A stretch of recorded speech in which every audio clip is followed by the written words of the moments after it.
Muy buenos días, son las 6 de la mañana de este martes 4 de febrero de 2014. Esta es la hora de la verdad y estos son temas y asuntos que trataremos en la grata compañía de ustedes durante las próximas horas. Ayer, al parecer, una noticia que tenía que ver con el posible enfriamiento de la economía de los Estados Unidos arrastró las bolsas a no un colapso, pero sí a una situación crítica que no se veía hace mucho tiempo. El indicador el Dow Jones en Wall Street, estamos hablando, cayó 2.08, el Standard & Poor's 2.28 y el Nasdaq 2.61, cifras que no se veían hace mucho tiempo. Pero Japón excedió todos los límites. Cayó la bolsa de Japón, el Nikkei japonés, más de 4%. Esa es una cifra que no se veía en las bolsas hace muchísimo tiempo. Y aquí la tenemos como resultado, al parecer, de noticias que indican que la economía de los Estados Unidos perdió su ritmo, que estuvo fría, que diciembre y enero, las festividades de la Navidad, no tuvieron el ritmo que se esperaba que tuvieran. Para muchos eso era visible en los almacenes en los Estados Unidos. Algunos expertos dijeron que tal vez el Internet compensaba eso. Lo cierto es que la economía estuvo fría, que Wall Street cayó, y como si fuera raro, la bolsa de Colombia sigue cayendo. Ayer cayó 1.08%, en la misma medida en que el dólar sube. En este instante el índice general de la Bolsa de Colombia está en 11.847. Estuvo en 15.000. La diferencia vale billones de pesos que ha perdido la gente en Colombia. Los grandes inversionistas, la clase media, lo de Ecopetrol es una calamidad. No son buenas noticias en el campo de la economía, en ese aspecto. La noticia que sí es buena es la recuperación del precio del café. Ayer el café subió en la lonja de Nueva York 8.59%. El café colombiano sube más que la bolsa de Nueva York. Siempre tiene una prima. Suben también el cacao y el azúcar. Esa es la otra cara de la moneda. Son la parte buena de las noticias. El azúcar subió a 15 centavos con 74 la libra. El WTI, precio del petróleo, 96.53, oro a 1.257.61, bonos a 4.44. La noticia, de todas maneras, es la caída de las bolsas de Wall Street de Europa. Cayó también el Stoxx, cayó 1.66%, de manera que hay que tener mucho cuidado. La economía, este tema de la economía está complicado. Hay una hiperestesia en las encuestas. Todo el mundo saca encuestas, todo el mundo las interpreta y todo depende de pequeños detalles, como por ejemplo cómo se pregunta. Datesco resolvió sacar una encuesta sobre la tendencia de votos para las elecciones parlamentarias y resolvió destacar la U, poner la U, a ver cuántos caían en Uribe, y cayeron muchos. Y el partido de la U, que es un partido fantasma, resulta para Datesco el partido más votado. En cambio, Centro Democrático, de ese sí no dicen que es el de Uribe.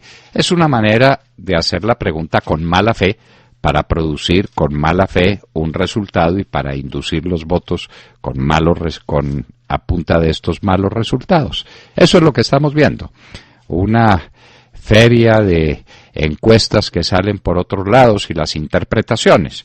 Lo cierto es que la candidatura de Juan Manuel Santos, que fue lanzada en una convención fantasma y que es por lo mismo una candidatura fantasma, está atollada entre el 24 y el 25%. De ahí no sube y no puede subir, porque la desfavorabilidad es tal que tiene a Santos estancado. Los que pueden subir son los candidatos no santistas, especialmente el del Centro Democrático, Oscar Iván Zuluaga, y la candidata conservadora, que en Datesco también tiene un porcentaje muy alto. E insisten en sacar a Peñalosa, que no es candidato de nadie, pero hay que proponer a Peñalosa con la esperanza de que Peñalosa le quite votos a Zuluaga y le quite votos a Marta Lucía Ramírez.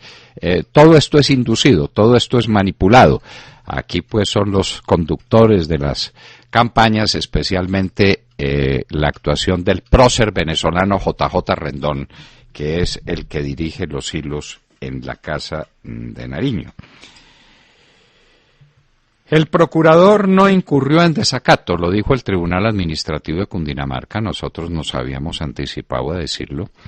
Notificar una providencia no es ejecutarla, es simplemente dar a conocer una providencia que existe y que queda congelada por una suspensión provisional que a nuestro juicio no está vigente.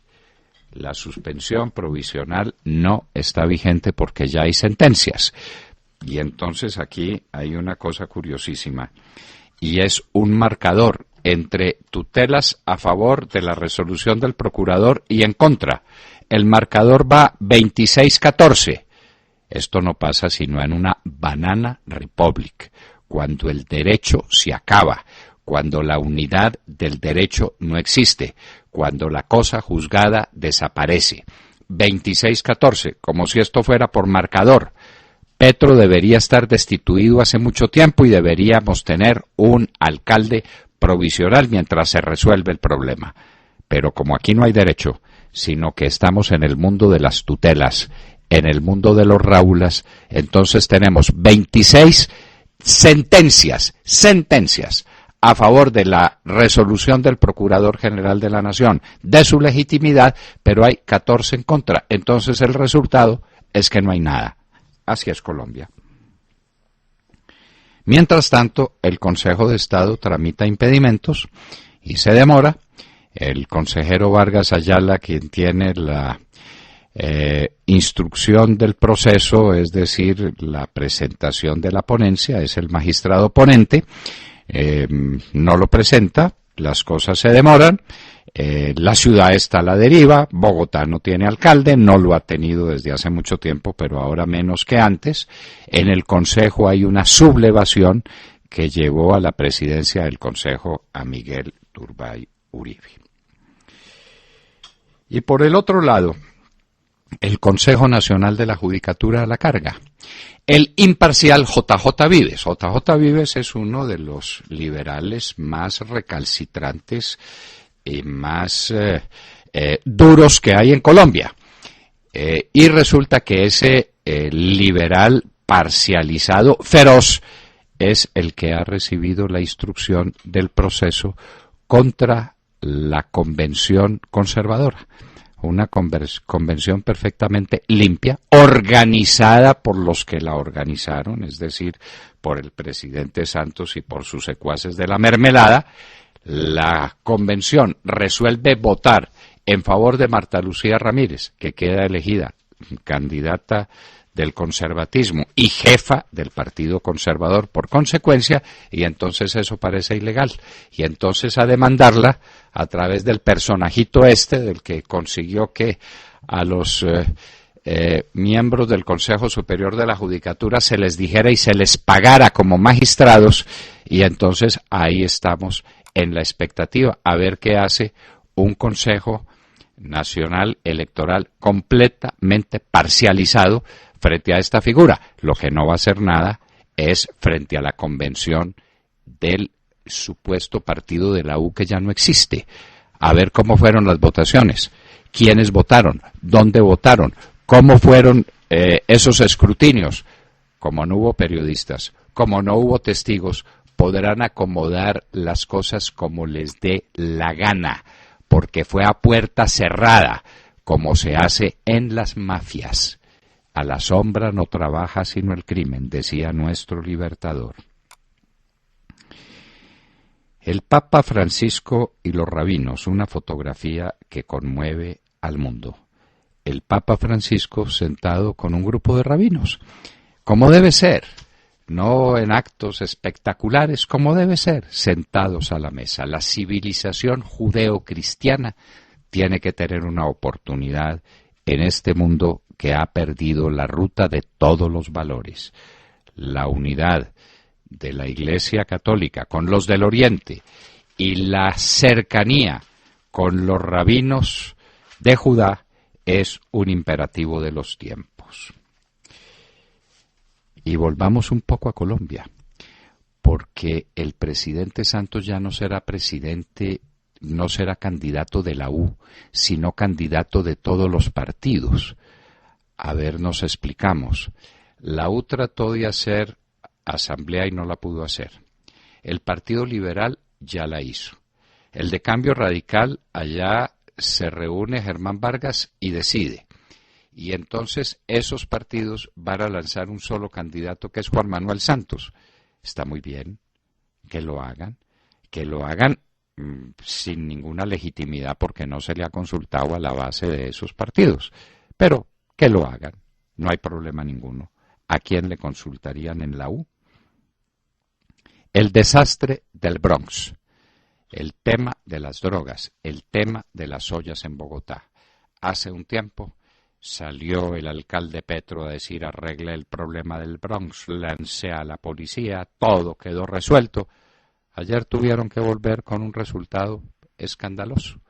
En todas partes había caletas, en todas partes había drogas, bazuco en cantidades, como 12.000 unidades de bazuco, hágame el favor, más licor adulterado, el Bronx. Lo que el alcalde Petro no hace porque está dedicado a lo que sabemos que está dedicado. En el mundo internacional hay un isótopo producido por Irán que tiene a la Agencia Internacional de Energía Atómica vivamente preocupada. Aquí en la vecindad parece que Costa Rica quiere marchar hacia el socialismo del siglo XXI. El que era tercero en las encuestas quedó de primero. Y viene una segunda vuelta, pero se temen las coaliciones y se teme que Costa Rica quede en Venezuela. Obviamente el candidato de la izquierda, Solís, sale a tranquilizar, que es lo que siempre hacen los comunistas cuando se van a tomar el poder. Había que ver cómo era de contemporizador y de magnánimo Chávez antes de ascender al poder, eso era una maravilla, y Fidel Castro inclusive en los primeros meses del gobierno, todos son ecuánimes. Cuando tienen el poder en las manos, entonces sacan las uñas. Es la técnica leninista que se conoce muy bien. Costa Rica, la gran nación de la democracia, del ejemplo de comportamiento cívico, está a un paso de convertirse en una nueva Cuba, en una nueva Venezuela. Siria. Jack Kerry reconoció el fracaso de los Estados Unidos, se había demorado un poco. Más bombardeos en Alepo, más tragedia humanitaria, y el presidente Obama en lo que está, en nada, porque como no es nada de nada, ahí están los resultados. 57 militantes islámicos sunitas fueron muertos ayer por tropas iraquíes. La guerra en Irak, tras la marcha de los ejércitos norteamericanos, por orden de Obama, quien dejó ese país perfectamente pacificado. Sigue la violencia en la República Centroafricana, es una violencia tremenda en contra de los católicos que hay en esa nación. Lo mismo que está pasando en Nigeria, en el África hay una lucha brutal contra los católicos. Ayer hubo 70 muertos. En Ecuador, el Tungurahua, el volcán, uno de los volcanes tutelares del Ecuador, sigue botando cenizas y causando problemas. Y en Colombia, Uribe llena las plazas públicas, estuvo en el Quindío en Montenegro, estuvo en Medellín en medio de grandes concentraciones y ahí están las fotografías, ahí se ven, eso no es con encuestas, eso es con gente, eso es con opinión. Y hoy en la historia, En un día como hoy, 4 de febrero, se iniciaron las conversaciones de Yalta entre Roosevelt, Stalin y Churchill. Se repartieron Europa. Mejor dicho, le dejaron Europa a Stalin. El contrasentido de la guerra mundial. Se desató por la invasión alemana a Polonia. Termina la guerra mundial y le dejan Polonia a un sujeto peor que Hitler, que era Stalin. Esa pues fue la historia de la guerra mundial, de ese contrasentido que fue la guerra mundial desde el punto de vista político. Las democracias victoriosas le cedieron el paso a la peor de las tiranías, la tiranía bolchevique. De todo esto y de mucho más hablaremos con ustedes en las próximas horas, en la hora de la verdad. Muy buenos días. Bueno, ¿qué les parece si nos vamos hasta a La Habana? Porque mientras que la dictadura de los Castro no habla ni por asomo con los disidentes, ayer nos lo recordaba precisamente desde Cartagena Joanny Sánchez, ¿se acuerdan? La bloguera. Bueno, pues mientras que la dictadura de los Castro no habla ni por asomo con los disidentes, recibe, eso sí, con los brazos abiertos a los narcoterroristas de las FARC para que se tomen mojitos con sus seguidores. Ayer, al iniciar un nuevo ciclo de diálogos en Cuba, la guerrilla confirmó que efectivamente se reunió en la isla con el presidente de Uruguay, José Mujica, un peculiar presidente que tiene un sanguinario pasado terrorista en su trayectoria. Y por eso no es raro que se reuniera con los narcoterroristas de las FARC.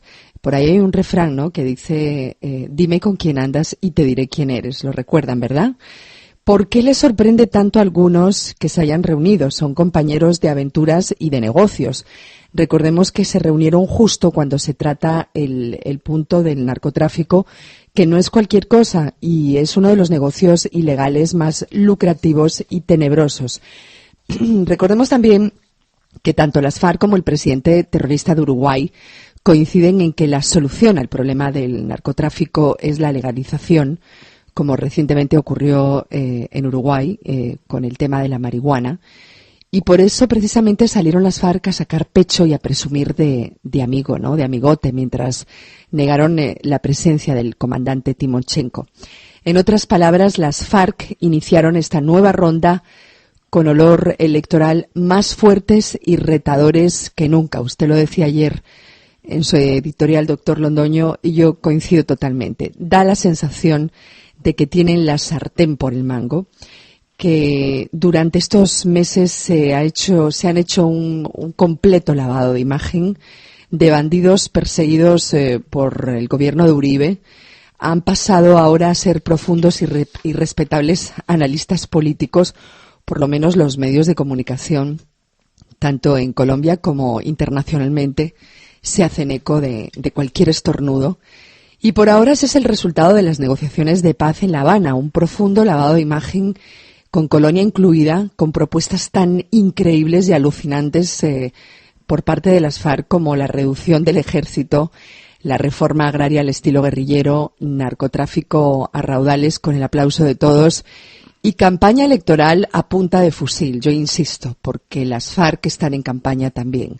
Desde La Habana dirigen esa campaña que están llevando a cabo en territorio colombiano. Así es, Montserrat, exactamente. Usted lo ha descrito muy bien, pero a partir de documentos. Aquí no nos imaginamos las cosas. Ustedes pueden ver en nuestra página la declaración que acaba de lanzar las FARC por escrito, muy bien redactada, muy bien escrita. Ellos tienen que tener un escritor de cabecera que les redacte esas cosas. Se las redactó muy bien. ¿En qué están? En el principio. Exactamente en el principio. El preámbulo hay que procesarlo como parte de los acuerdos de paz, es decir, toda la estructura económica del país para acabar el neoliberalismo y para implantar el socialismo del siglo XXI.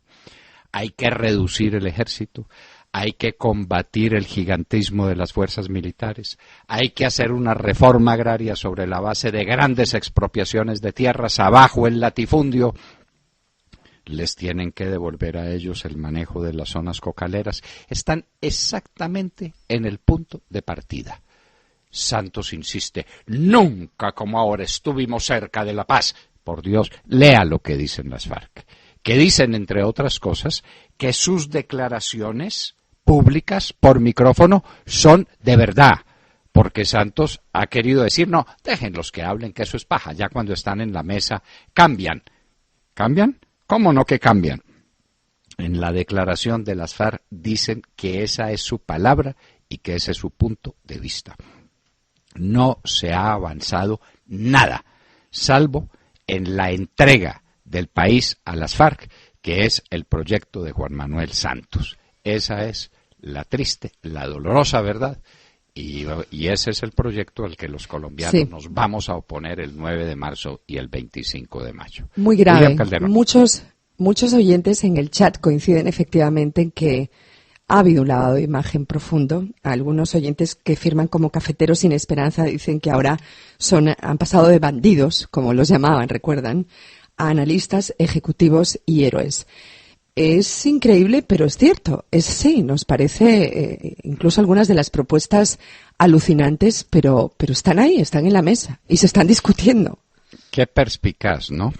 Antes eran efectivamente la narcoguerrilla, los terroristas narcoguerrilleros, y ahora son analistas de la vida nacional y cofundadores de una nueva república.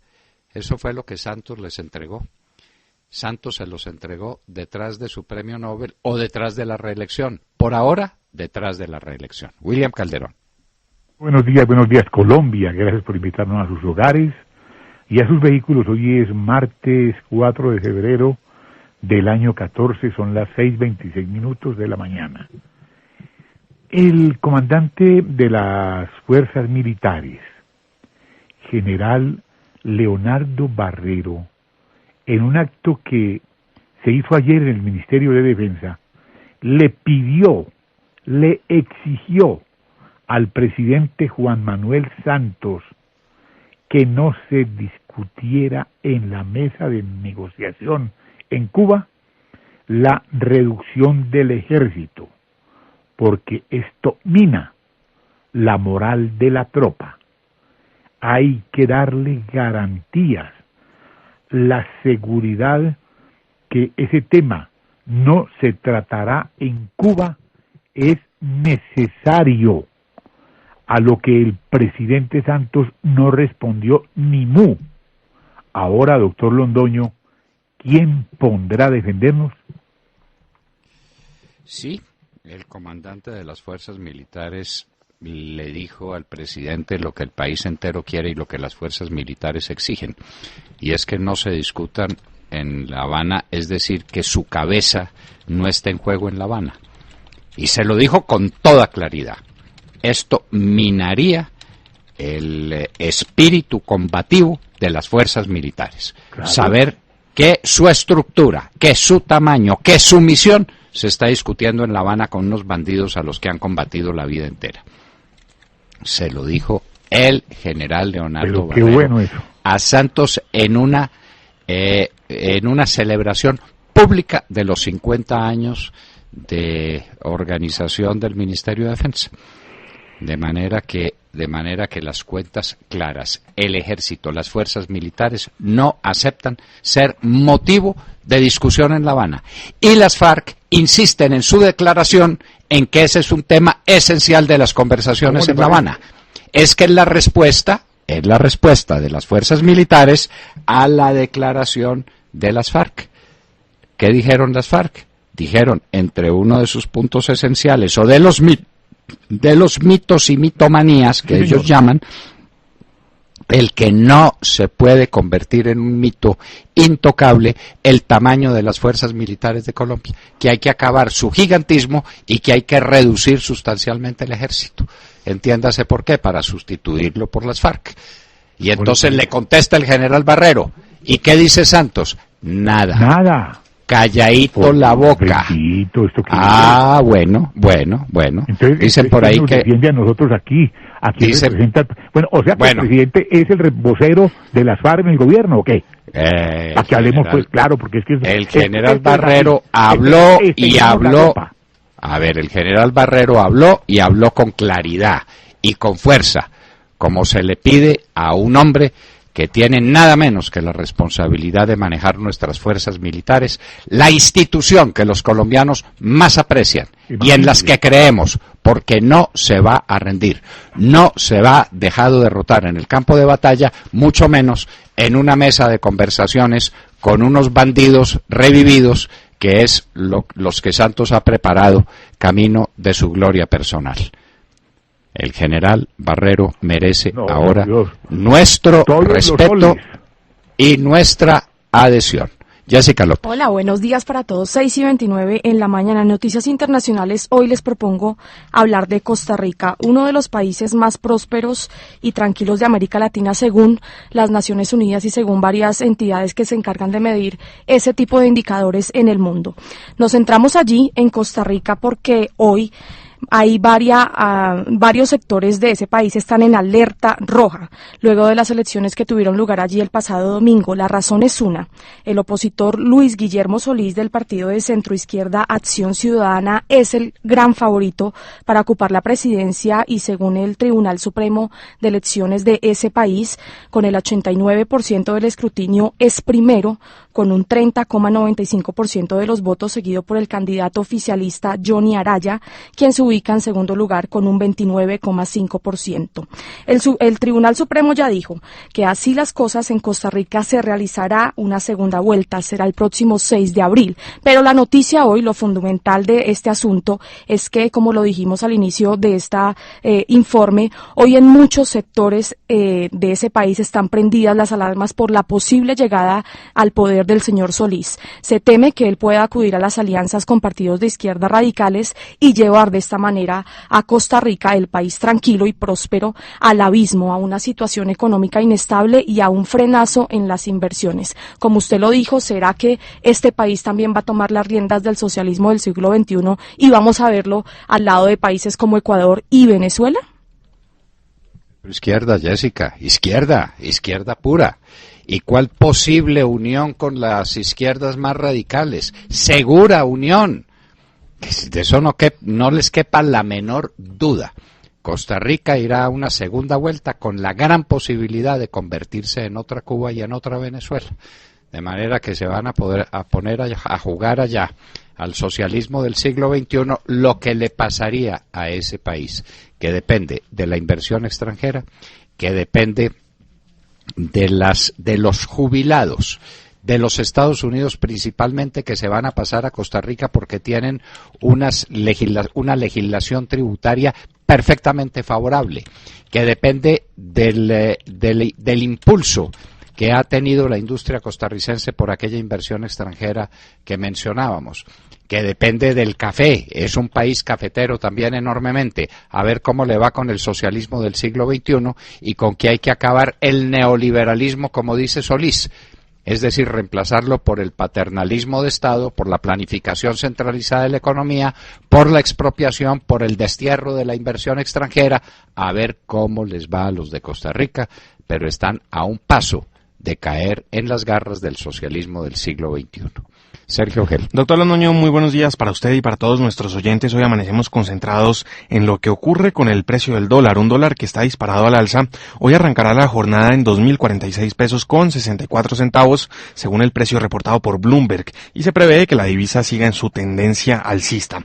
Pero esa es la noticia en crudo, la suba en el precio del dólar, que tiene muchos efectos. Es una buena noticia, por supuesto, para los exportadores, quienes reciben pagos en dólares y pueden competir, mientras que quienes consumen bienes como electrodomésticos, pues pueden esperar un alza en los precios de esos bienes. Para quienes no es una muy buena noticia, pues le cuento, doctor Londoño, para el gobierno nacional. Y aquí entramos a ver los números como son. La deuda externa pública de Colombia, con corte a septiembre, según el último reporte del Banco de la República, alcanzaba los 51.195 millones de dólares, que al precio del dólar de hace un año, recordarán ustedes, el precio del dólar hace un año estaba sobre los 1.776 pesos, pues esa deuda pública alcanzaba algo más de 92 billones de pesos en costo fiscal en pesos, 92 billones de pesos hace un año. Con la diferencia de más de 270 pesos que ha ganado el precio del dólar en este último año, esa misma deuda en pesos vale hoy un poco más de 106 billones de pesos. Es decir, que con el alza en el precio del dólar, la deuda externa colombiana se ha encarecido en aproximadamente 14 billones de pesos, lo que quiere decir que por cada 100 pesos que sube el precio del dólar, sube el costo de la deuda externa pública en algo así como 5.2 billones de pesos. O lo que es lo mismo, doctor Londoño, en estos niveles, por cada peso que sube el dólar, la deuda de Colombia aumenta en 52.000 millones de pesos, dinero suficiente para pagar una jornada electoral en Bogotá como la revocatoria, para la que el gobierno está esculcándose los bolsillos a ver de dónde saca para pasarle a la registraduría y celebrar, por ejemplo, la revocatoria el próximo 2 de marzo. Entonces, en resumen, doctor Londoño, el precio del dólar está aumentando de manera considerable, el costo fiscal de la deuda externa pública en Colombia pues aumenta en estas proporciones que le estoy contando, pero no se preocupe. El ministro Cárdenas dijo ayer que el precio del dólar no preocupa al gobierno. Dijo el ministro que el precio actual es un precio ajustado a los cálculos del gobierno y que está inclusive por debajo de los estimativos del gobierno. Eso sí, muy por encima de los 1.950 pesos que recordarán ustedes era el anhelo del llamado dólar Cárdenas. Para terminar, doctor Londoño, bolsas revolcadas en el mundo entero y con cifras en rojo arrastradas por los resultados de Wall Street, se destacan caídas como la de la bolsa de Tokio, cayó hoy 4.18% y el Hang Seng de Hong Kong tuvo una caída de 2.89%. Noticias económicas, doctor Londoño, para arrancar este martes, bien informados en medio de tantas turbulencias que mueven la economía de Colombia y del mundo en este 2014. Cualquier noticia económica ya la tenía prevista el ministro Cárdenas, solo que no lo había dicho. Él tiene unas previsiones secretas que se ajustan a cualquier cosa que pase. Él tenía un dólar estimado y que era el objetivo de 1.950 pesos para este año. Y que se le llamó el dólar Cárdenas, inclusive. Claro, inclusive se le puso su nombre. Sí. Está 100 pesos más alto, pero eso se ajusta perfectamente a lo que él quiere. Y esos 100 pesos más altos le cuesta la bobaíta de 5 billones de pesos. Sí, señor, así es. Exactamente, eso es lo que cuesta. Se le encarece la deuda 5 billones de pesos, pero no se inmuta. Él está tranquilo porque todo lo tiene previsto. Vaya. Lo único bueno de las noticias de ayer, le repito, es el aumento en el precio del café. En términos internacionales, la sequía brasilera, problemas en Centroamérica, problemas con la producción del café. El café colombiano se aprecia y eso que no lo tenemos ubicado en los mercados del mundo como debiera ser si tuviéramos una federación que trabajara en lo que debería trabajar. Como está dedicada a politiquear, pues entonces no tenemos ofertas de café excelso en los mercados del mundo, que es lo que debiéramos tener. Como titula portafolio hoy, sube precio, pero no hay cosecha. Sí, exactamente. Sube precio, pero no hay cosecha porque nos hemos dedicado a acabar con el café para satisfacción de algunos economistas que vamos a comentar en la parte económica, como un señor del Citibank que se llama Munir Jalil, que tiene una muy buena concepción de la economía cafetera y de la economía del país. Con economistas así, el país está perdido, absolutamente perdido. Alejandro Ramírez. Buenos días a los oyentes de la Hora de la Verdad. Hoy los saludamos con la noticia de la desbordada contratación directa de la alcaldía de Bucaramanga, previo a la Ley de Garantías. Según lo reporta el diario Vanguardia Liberal, durante los días 23 y 24 de enero de este año, 24 horas antes de que entrara en vigencia la Ley de Garantías, la alcaldía de Bucaramanga destinó más de 16.000 millones de pesos en 335 contratos. Esta cifra resulta elevada si se compara con ciudades como Medellín, que contrató 5.037 millones en 18 contratos, Cúcuta, que contrató 2.115 millones en 160 contratos, o Cartagena, que contrató 653 millones en 39 contratos. La contratación previa a la Ley de Garantías ha sido investigada en ocasiones anteriores en el municipio de Bucaramanga, y recordamos a nuestros oyentes que el alcalde anterior de la ciudad, el liberal Fernando Vargas, fue destituido e inhabilitado por 10 años por la Procuraduría General de la Nación tras establecer faltas gravísimas en la contratación. La Ley de Garantías establece la prohibición de contratación directa durante los 4 meses anteriores a la elección presidencial y hasta la fecha en la cual el presidente de la República sea elegido. La totalidad de contratos suscritos por el municipio de Bucaramanga en lo que va corrido del año suma más de 26.000 millones de pesos y en ninguno de ellos medió un proceso de selección. Aunque Luis Fernando Borges, alcalde de Bucaramanga por el Partido Liberal, aseguró en febrero de 2012 que su administración no iba a contratar con fundaciones de papel cuyos orígenes fueran cuestionados, hoy sus acciones muestran lo contrario. La alcaldía contrató talleres con fundaciones cuyas sedes fueron visitadas por reporteros de Vanguardia Liberal y encontró que vecinos del sector donde dicen ubicarse las fundaciones no conocen la existencia de dichas organizaciones sin ánimo de lucro. Doctor Londoño, ¿están rayando la olla en Bucaramanga previo a las elecciones de Congreso? Y no se le olvide quién es el hombre que maneja eso en Bucaramanga. Un señor, un jovencito que se llama Horacio Serpa Uribe. Esa es la historia. Le prepararon el camino de la elección a Uribe para el Senado con 16.000 milloncitos de pesos celebrados en 2 días. Lo de Bucaramanga es un escándalo. Nos referimos a Vanguardia Liberal, pero esto lo vamos a trabajar a nivel nacional para ver cómo fueron las contrataciones del gobierno del presidente Santos en vísperas de lo que nosotros llamamos la veda. Cuando se cerraba el plazo para contratar, contrataron a manos llenas para repartir la mermelada.